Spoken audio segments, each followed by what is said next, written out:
Marcus worked part-time as a night receptionist at the Old Marlow Inn, a crumbling countryside hotel that hadn't had more than 5 guests in months.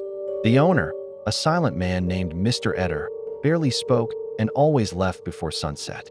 "You'll be alone at night," he warned Marcus during his interview. "If the bell rings after midnight, ignore it." Marcus laughed. "Why ghost?" Mr. Eder just looked at him.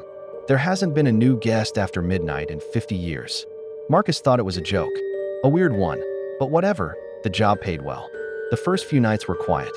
Marcus sat at the front desk, scrolling through his phone, occasionally handing over keys to tired travelers. Then came the 7th night. At exactly 12:03 a.m., the brass bell on the front desk rang. Marcus jerked up, heart racing. He glanced at the door. No one had come in. No footsteps, that no creak of hinges.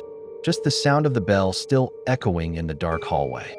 He waited. A few minutes later, the elevator dinged behind him. It opened, empty. He walked over slowly, looking inside. Dust covered the floor, except for a single wet footprint. Bare, human, as if someone had stepped in from a rainy night. But outside, the ground was bone dry. The next night, it happened again. The bell, the elevator, the footprint, except this time, there were two.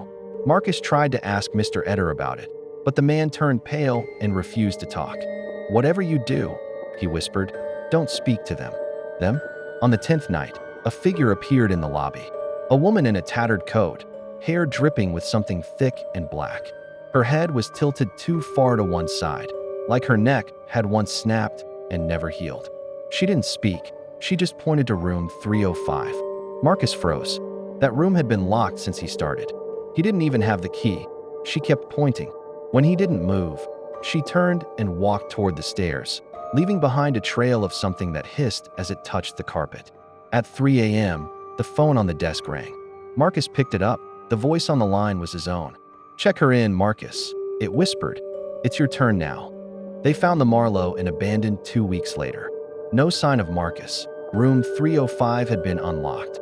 The inside was covered in mold and damp clothes, and on the wall, scratched into the wallpaper over and over, was a name. Marcus, last guest.